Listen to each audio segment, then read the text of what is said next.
প্রিয় 2022 সালের উচ্চ মাধ্যমিক পরীক্ষার্থীরা, তোমাদের সকলকে জানাচ্ছি আন্তরিক শুভেচ্ছা। আশা করি পরম করুণাময়ীর অশেষ কৃপায় তোমরা সকলেই সুস্থ আছো, নিরাপদে আছো এবং ভালোই আছো। আমি আল্লাহর মধ্যে সুস্থ আছি। সীতাকুণ্ড সরকারি মহিলা কলেজে অনলাইন ক্লাসের পক্ষ থেকে তোমাদের সকলকে স্বাগতম জানাচ্ছি। প্রিয় শিক্ষার্থীরা, আমি গতদিন সমানতা সম্পর্কে আলোচনা করেছিলাম এবং সমানতার গাঠনিক সমানতা নিয়ে আলোচনা করেছিলাম। আজকে আমি স্টেরিও সমানতা নিয়ে আলোচনা করব। অর্থাৎ সমানতা দুই ধরনের, একটা হচ্ছে গাঠনিক সমানতা আর একটা হচ্ছে স্টেরিও সমানতা। গতদিন যে গাঠনিক সমানতার যে প্রকারভেদ ছিল, যে 5 ধরনের গাঠনিক সমানতা ছিল, একটা ছিল স্টেরিও সমানতা, একটা ছিল চেইন সমানতা, অবস্থান সমানতা, কার্যকরীমূলক সমানতা, তারপর হচ্ছে যে ম্যাটামারিজম সমানতা এবং প্রোটোমারিজম সমানতা। এগুলি নিয়ে গতদিন আমি আলোচনা করেছি। অর্থাৎ গাঠনিক সমানতা যে 5 ধরনের, সেই 5 ধরনের গাঠনিক সমানতার ব্যাখ্যা দিয়েছিলাম, যে চেইন সমানতা, অবস্থান সমানতা, কার্যকরীমূলক সমানতা, ম্যাটামারিজম সমানতা, প্রোটোমারিজম সমানতা, কি ধরনের যৌগ কোন সমানতাকে সমর্থন করে, কি ধরনের গঠন হলে কোন ধরনের সমানতা প্রদর্শন করবে সে সম্পর্কে ধারণা দিয়েছিলাম। প্রিয় শিক্ষার্থীরা, আজকে আমি স্টেরিও সমানতা বা ত্রিমাত্রিক সমানতা নিয়ে আলোচনা করব। স্টেরিও সমানতা আসলে আমরা যদি দেখি যে স্টেরিও সমানতা, স্টেরিও সমানতা আমরা কাদেরকে বলবো? বিশেষ করে যদি আণবিক সংকেত এবং গাঠনিক সংকেত একই হয়, অর্থাৎ আণবিক সংকেত এবং গাঠনিক সংকেতটা অভিন্ন হবে, কিন্তু তাদের স্থানিক বিন্যাসের কারণে ভৌত রাসায়নিক ধর্মাবলী ভিন্ন ভিন্ন হবে, তখন তাদেরকে আমরা পরস্পরের স্টেরিও সমানতা বলে থাকি। এরূপ সমান সৃষ্টি প্রক্রিয়াকে স্টেরিও সমানতা বলে। যেমন অর্থাৎ কোন একটা কম্পাউন্ড মনে কর বিশেষ করে আণবিক সংকেত এবং গাঠনিক সংকেত একই হবে, সেটা মনে কর বিশেষ করে গাঠনিক সমানতার উপর ভিত্তি করে সেটা লেখা হয়। যেমন আমরা যদি বিউটিন 2 বলি, অথবা 1,2 ডাইমিথাইল সাইক্লোপ্রোপেন বলি, অথবা 2 অ্যামিনো প্রোপানোয়িক অ্যাসিড বলি, এই ধরনের কম্পাউন্ড সাধারণত স্টেরিও সমানতা দেখাবে।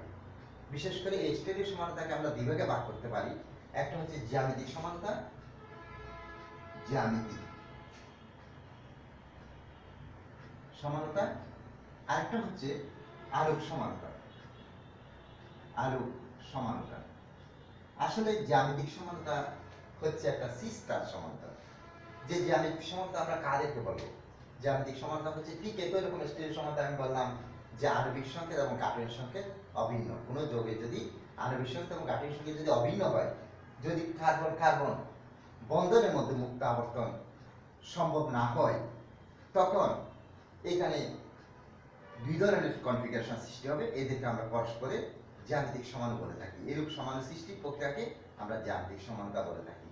যেমন আমরা একটা সংকেত লিখতে পারি, বিশেষ করে জ্যামিতিক সমানতা সমর্থন করবে তাহলে কোন কোন শর্তের উপর ভিত্তি করে? দুইটা শর্তের উপর ভিত্তি করে। একটা হচ্ছে কার্বন কার্বনের মধ্যে বন্ধন আবর্তন রহিত হতে হবে। 2 নম্বর হচ্ছে কার্বন কার্বনের মধ্যে দ্বিবন্ধন থাকতে হবে অথবা চাকরির যৌগ হতে হবে। এই সমস্ত যৌগের ক্ষেত্রে সাধারণত জ্যামিতিক সমানতা প্রদর্শন করবে। অর্থাৎ এই কার্বন কার্বনের যে দ্বিবন্ধন থাকুক বা একক বন্ধন থাকুক, এই ধরনের মনে করো বন্ধনের মধ্যে বিশেষ করে, যেমন এই ধরনের কম্পাউন্ড, যেমন এই ধরনের কম্পাউন্ড মনে করো এখানে আমি মিথাইল দিলাম, এখানে মিথাইল দিলাম, এই ধরনের কম্পাউন্ডগুলো সাধারণত জ্যামিতিক সমানতা প্রদর্শন করবে। অর্থাৎ এই কার্বন কার্বনের বন্ধন আবর্তনটা রহিত হতে হবে।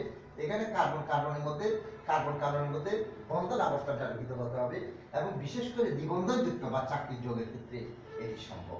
যেমন আমি যদি জ্যামিতিক সমানতার মনে একটা সাধারণ সংকেত দিচ্ছি, যে এই ধরনের একটা কম্পাউন্ড মনে করো এখানে আসলে এ হচ্ছে একই ধরনের পরমাণু বা মূলক, বি হচ্ছে একই ধরনের পরমাণু বা মূলক, যদি এরকম কমপক্ষে একটা যদি মিল থাকে, সেটাও কিন্তু জ্যামিতিক সমানতা দেখাবে। যেমন এখানে যদি আমি এ মানে মিথাইল ধরে থাকি এবং বি মানে যদি হাইড্রোজেন ধরে থাকি, সি মানে কার্বন, কার্বন টিকে আছে, এখানে এ হচ্ছে মনে করো মিথাইল, বি হচ্ছে হাইড্রোজেন, তখন এই এগুলো যদি এই কার্বনের একই পাশে থাকে, তখন সেটা হবে সিস সমান। আর যদি এটা যদি বিপরীত দিকে থাকে, তখন সেটা হবে ট্রান্স সমান। তাহলে এখন এটা আমি সিস সমান দেখালে তার পরবর্তী সমানটা কিরকম হবে? সেটা ট্রান্স সমান হবে। এটা এইভাবে হবে। অর্থাৎ একই দিকে যদি একই ধরনের দুটি মূলক বা পরমাণু থাকে, তখন সেটা হবে সিস আইসোমার, এবং যদি বিপরীত দিকে থাকে তখন সেটা হবে ট্রান্স আইসোমার। প্রিয় শিক্ষার্থী, এই যে মনে করো এই যে আমি বিউ2e এই সংখ্যাটা লিখলাম, মনে করো আমরা যদি এটা যদি না দেখাই তাহলে এখানে মনে করো হাইড্রোজেনটা মনে করো এখানে দেখালাম, এই হাইড্রোজেন এক্সপ্রেশন পাবে না দেখে এখানে দেখালাম, তাহলে এটা আসলে বিউ2e। এই বিউ2eটা আসলে সিস এবং ট্রান্স দুই ধরনের সমানতা দেখাবে। যদি এখানে আমি মিথাইলমূলক এখানে হাইড্রোজেন দিই, এখানে মিথাইল এখানে হাইড্রোজেন, তখন সেটা সিস আইসোমার হবে। আর যদি এখানে মিথাইল থাকে, এখানে হাইড্রোজেন থাকে, তখন সেটা ট্রান্স আইসোমার হবে। প্রিয় শিক্ষার্থীরা, এই যে সিস এবং ট্রান্স এই দুই ধরনের আইসোমার সাধারণ পরস্পরের জ্যামিতিক সমানতা প্রদর্শন করবে। ঠিক একইরকম ভাবে আমি চাকরির যোগের ক্ষেত্রে যদি বলি 1,2 ডাইমিথাইল সাইক্লোপ্রোপেন, ধরে নিতে হবে এই এখানে আছে CH2, এখানে আছে CS, এখানে আছে CS। তাহলে এই যে মনে করো CS বিশেষ করে S গুলো যদি মনে করো একই দিকে থাকে তখন সেটা হবে সিস, আর যদি S গুলো যদি বিপরীত দিকে থাকে, এখানে মনে করো আমি Sটা দিলাম, এখানে মনে করো CS দিলাম, তখন সেটা হবে ট্রান্স। অর্থাৎ জ্যামিতিক সমানতার যে সংজ্ঞা, সে সংজ্ঞাটা হচ্ছে যে যদি আণবিক সংকেত এবং গাঠনিক সংকেত একই হয় এবং কার্বনের মধ্যে মুক্ত আবর্তন সম্ভব না হয়, তখন যে কনফিগারেশনগুলো সৃষ্টি হয় তাদেরকে পরস্পরে জ্যামিতিক সমান বলে, এবং এইরূপ সমান সৃষ্টি প্রক্রিয়াকে আমরা জ্যামিতিক সমানতা বলে থাকি। জ্যামিতিক সমানতার দুইটা শর্ত আছে, যে কার্বন মুক্ত আবর্তন সম্ভব হবে না, এবং কার্বন দ্বিবন্ধন বা চাপের যৌগ হতে হবে, এবং দ্বিবন্ধন যুক্ত অবশ্যই ত্রিবন্ধন নয়, দ্বিবন্ধন থাকলে সেখানে আর তৃতীয় মনে করো কোনো একটা কার্বনের সাথে তৃতীয় কোনো মূলক থাকবে না, শুধু একটা মাত্র মূলক থাকবে, হয় হাইড্রোজেন না হয় মিথাইল না হয় যে কোনো একটা থাকবে। কিন্তু আবার আমরা যদি বলি এরকমের যদি মনে করো এই দ্বিবন্ধনটা মনে করো প্রান্তে আছে, এবং প্রান্তে থাকার পর আমরা দেখতেছি এখানে একই ধরনের দুটি পরমাণু আছে, এখানে দুইটা একই ধরনের পরমাণু থাকার কারণে বিউটিন-1 জ্যামিতিক সমানতা প্রদর্শন করবে না। অর্থাৎ দুইটা একই ধরনের যদি পরমাণু হয়, এটা সিস ট্রান্সের মধ্যে একই ধরনের গঠন দেখা যাবে। একই দিকে আমরা দেখব হাইড্রোজেন পরমাণু দুইটা থাকবে, একই দিকে একটা মিথাইল একটা হাইড্রোজেন থাকবে, তাহলে সেটা জ্যামিতিক সমানতা প্রদর্শন করবে না। হ্যাঁ, যদি এরকম বিউটিন মনে করো এই যে আমি মনে করো বিউটিন-1, এই যে বিউটিন-1 লিখলাম, সেই বিউটিন-1 এর জায়গায় যদি 1 পুরো বিউটিন-1 লিখি, তখন কিন্তু আবার এটা জ্যামিতিক সমানতা দেখাবে। তখন আমরা হাইড্রোজেন দুইটাকে যদি একই দিকে দেখাই তাহলে সেটা হবে মনে করো সিস, আর হাইড্রোজেন দুইটাকে যদি বিপরীত দিকে দেখাই তখন সেটা হবে ট্রান্স। অর্থাৎ এখানে যদি আমি এ বি সি, এখানে মনে করো আমি এ ডি দিয়ে থাকি, ডিটা এ গুলো হচ্ছে মনে করো হাইড্রোজেন, এখানে বিটা হচ্ছে মনে করো ইথাইল মূলক, ডিটা হচ্ছে মনে করো ক্লোরিন, তাহলে অবশ্যই এটা জ্যামিতিক সমানতাকে সমর্থন করবে, জ্যামিতিক সমানতার সমর্থন করবে। এটা কেন, আরো ছোট একটা কম্পাউন্ড করতে পারি, যেমন CH3 CH double bond CH Cl, এটাও কিন্তু জ্যামিতিক সমানতাকে সমর্থন করবে। একই রকম ভাবে আমরা যদি মনে করি এখানে একটা মিথাইল দিলাম, একটা জায়গার মধ্যে ক্লোরিন দিলাম, সেটাও কিন্তু জ্যামিতিক সমানতার সমর্থন করবে, কারণ একই পাশে আমরা দুইটা হাইড্রোজেন পেলে তখন সেটা সিস হবে, এবং বিপরীত দিকে যদি দুইটা হাইড্রোজেন থাকে তখন সেটা ট্রান্স কম্পাউন্ড হবে। তাই প্রিয় শিক্ষার্থীরা, সাধারণত জ্যামিতিক সমানতা কারা দেখাবে? যাদের মধ্যে কার্বন মুক্ত আবর্তন সম্ভব হবে না, এবং যাদের মধ্যে যৌগের মধ্যে হয়তো দ্বিবন্ধন থাকবে না হয় চাকতিক যৌগ হবে, এই ধরনের ক্ষেত্রে সাধারণত আমরা জ্যামিতিক সমানতার ব্যাখ্যা প্রকাশ করতে পারি। প্রিয় শিক্ষার্থী, এরপরে আমি দেখাবো আলোক সমানতা আমরা কাকে বলবো। আলোক সমানতা বলতে আমরা বুঝি আসলে প্রিয় শিক্ষার্থীরা স্টেরিও সমানতার একটা অংশ, যেটা হচ্ছে আলোক সমান। স্টেরিও সমানতার একটা অংশ হচ্ছে আলোক সমাণু বা আলোক সমানুতা বলতে আমরা কি বুঝি। আলোক সমানুতা হচ্ছে আসলে একই রকম ভাবে আমরা বলতে পারি একই আণবিক সংকেত গাঠনিক সংকেত যৌগে যদি মনে করো উপস্থাপনীয় প্রতিবিম্বে নিয়ে আচরণ করবে, অর্থাৎ দুইটি আলোক সমাণু যদি একই আণবিক সংকেত এবং গাঠনিক সংকেত বিশিষ্ট হয়, তাদের মধ্যে যদি উপস্থাপনীয় প্রতিবিম্বে নিয়ে আচরণ করে এবং তাদের মধ্যে তল সমবর্তিত আলোক রশ্মি প্রবাহিত করলে, এক বর্ণে আলোক রশ্মি প্রবাহিত করলে, তখন একটা সমাণুর ডানে এবং অপর সমাণুর বামে ঘূর্ণন হবে, অর্থাৎ ঘড়ির কাঁটার দিকে এবং ঘড়ির কাঁটার দিকে বিপরীত দিকে ঘুরবে, তখন সেখানে যে সমাণুগুলো সৃষ্টি হবে তাদেরকে আমরা পরস্পরের আলোক সমাণু বলে থাকি। প্রিয় শিক্ষার্থী, এই আলোক সমাণু সৃষ্টি প্রক্রিয়াকে আলোক সমানুতা বলে।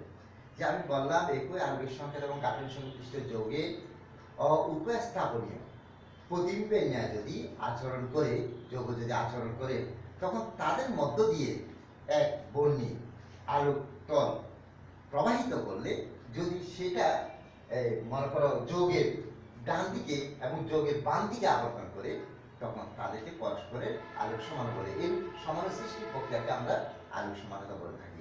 অর্থাৎ আলোক সমানতা প্রদর্শন করার জন্য যৌগের মধ্যে অবশ্যই কাইরাল কার্বন বা অপ্রতিসম কার্বন থাকতে হবে। একটা কমপক্ষে একটা কি থাকতে হবে, ন্যূনতম একটা আলোক, একটা কাইরাল কার্বন থাকতে হবে। অর্থাৎ আলোক সমানতা যৌগে যৌগে কমপক্ষে বা ন্যূনতম একটি কাইরাল কার্বন বা অপ্রতিসম কার্বন থাকতে হবে। অপ্রতিসম কার্বন থাকতে হবে এবং অউপস্থাপনীয় দর্পণ বিম্ব দেখাতে হবে। এগুলো হচ্ছে শর্ত। আলোক সমানতার শর্ত সমূহ কি কি? একটা হচ্ছে অবশ্যই ন্যূনতম একটি কাইরাল কার্বন বা অপ্রতিসম কার্বন থাকতে হবে। দুই নম্বর হচ্ছে যৌগে অউপস্থাপনীয়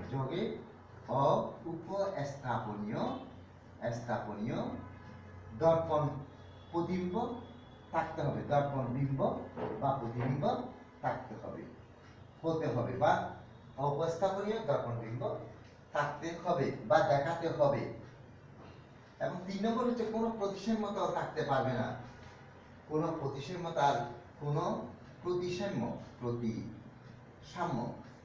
তল বা কেন্দ্র থাকতে পারবে না। তল বা কেন্দ্র থাকতে পারবে না। অবস্থায় দর্পণ বিম্ব, দর্পণ প্রতিবিম্ব হতে হবে। এটা লিখতে ভালো হয়, দর্পণ প্রতিবিম্ব হতে হবে। আরেকটা হচ্ছে কোনো অপ্রতিসাম্য তল বা কেন্দ্র থাকতে পারবে না বা পারবে না।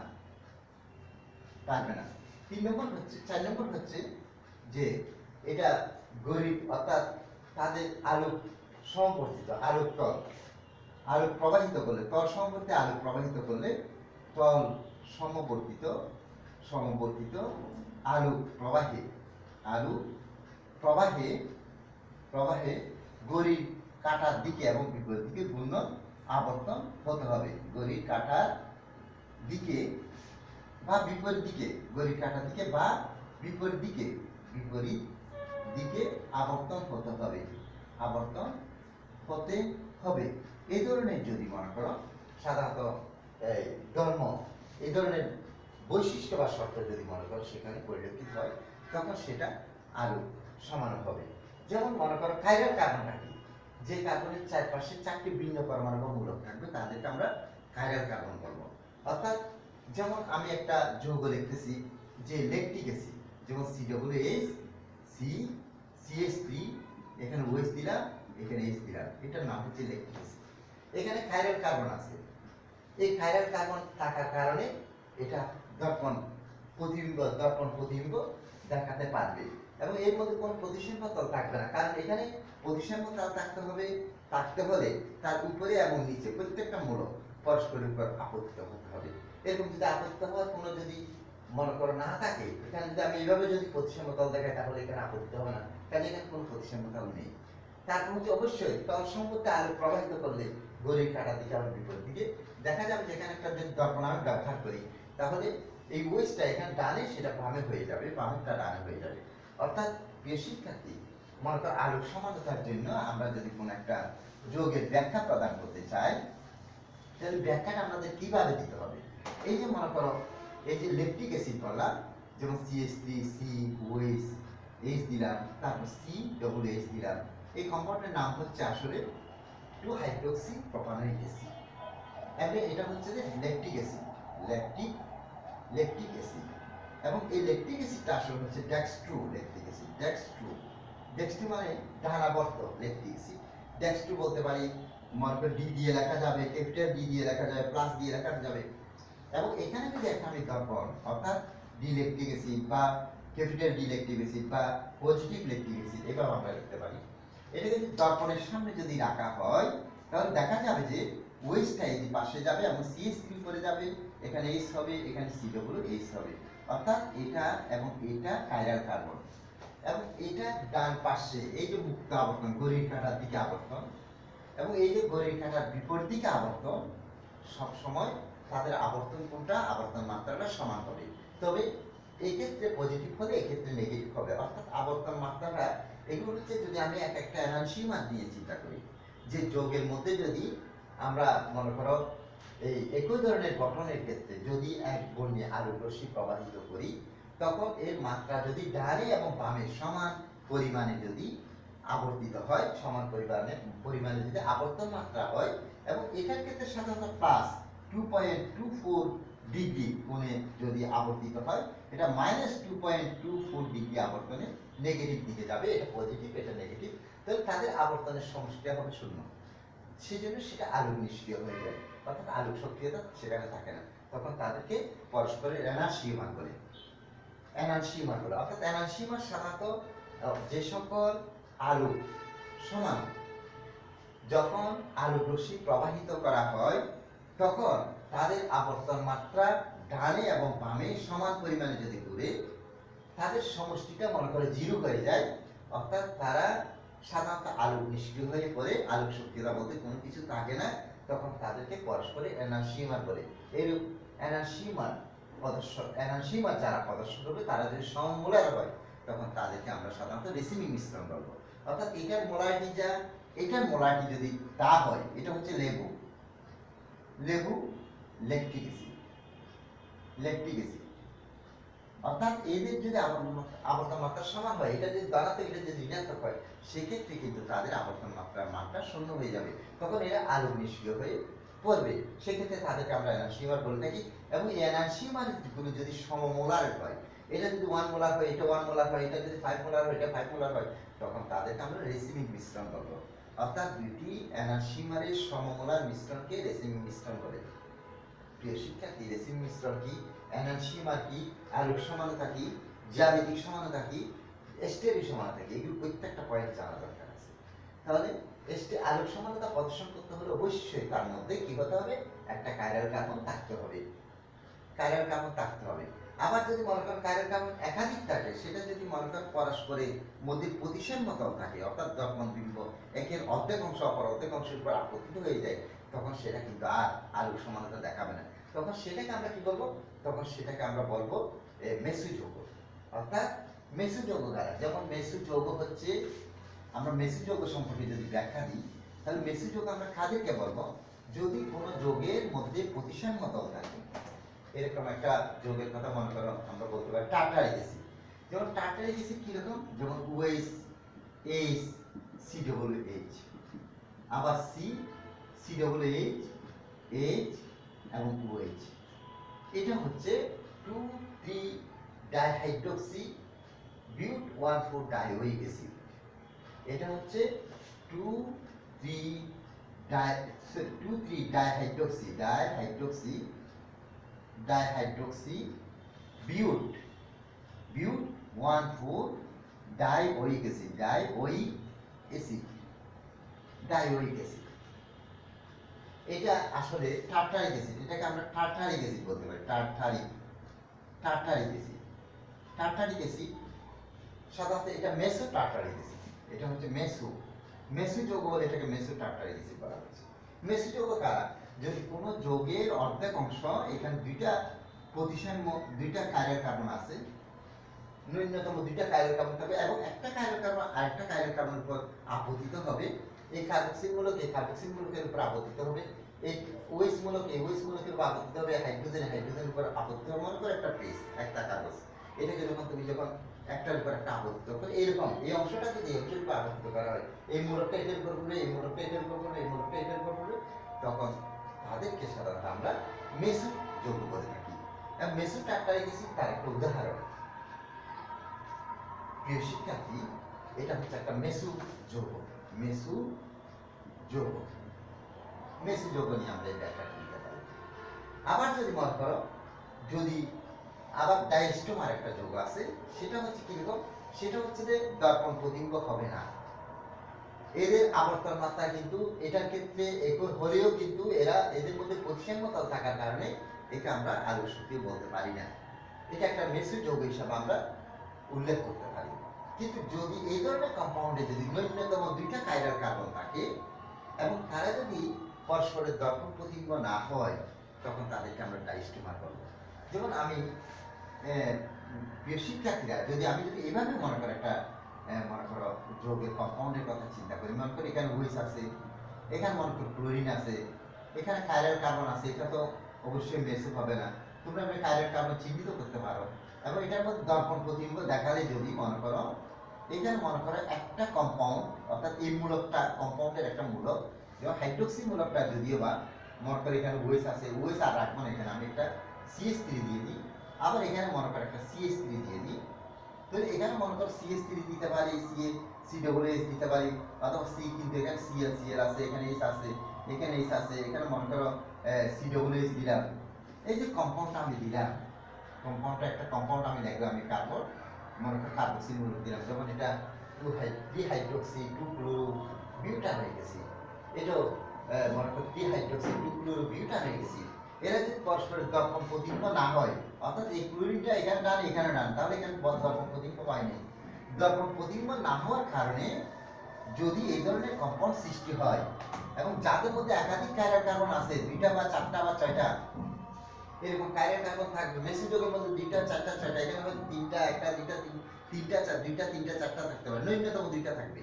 এরা যদি পরস্পরের উপর দর্পণ প্রতিবিম্ব না হয় এবং আবর্তন মাত্রা মান যদি সমান না হয়, তখন তাদেরকে আমরা ডাইস্টোমার বলে থাকি। এটা একটা ডাইস্টোমার যৌগ, ডায়াস্টোমার যৌগ বলতে পারি। তো এই ডাইস্টোমার বা মনে করো ডাইস্টোমার, এই কথাগুলো সাধারণত আমরা বলে থাকি সমাণু ক্ষেত্রে যাদের মধ্যে কাইরাল কার্বন আছে তাদের জন্য এই ব্যাখ্যাটা দেখাতে পারি। প্রিয় শিক্ষার্থীরা, তাহলে আমি আজকে আলোচনা করেছি যে স্টেরিও সমানতা সম্পর্কে আলোচনা করেছি।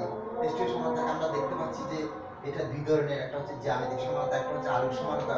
আবার এই যে জ্যামিতিক সমানতা কাদের কাদের মধ্যে সংঘটিত হয়, আলোক সমানতা কাদের কাদের মধ্যে সংঘটিত হয় সে সম্পর্কে আমি ব্যাখ্যা দিলাম। আবার এখানে কিছু মনে করো যৌগ সম্পর্কে ধারণা দিলাম যে এনার্সিমার কিভাবে হবে, রেসিন মিশ্রণ কিভাবে হয়, মেসোজোগ কিভাবে হয়, ডাইস্টোমার কিভাবে হয়, এগুলো বিশেষ করে আমরা আলোচনা করছি। শিক্ষার্থীরা, তাহলে আজকে এতটুকু থাকো। তোমরা সবাই সুস্থ থাকো, নিরাপদে থাকো, ভালো থাকো, সরকার কর্তৃক নির্ধারিত স্বাস্থ্যবিধি সবসময় মেনে চলবে এই আশা ব্যক্ত করছি। সবাইকে আন্তরিক ধন্যবাদ। আল্লাহ হাফেজ।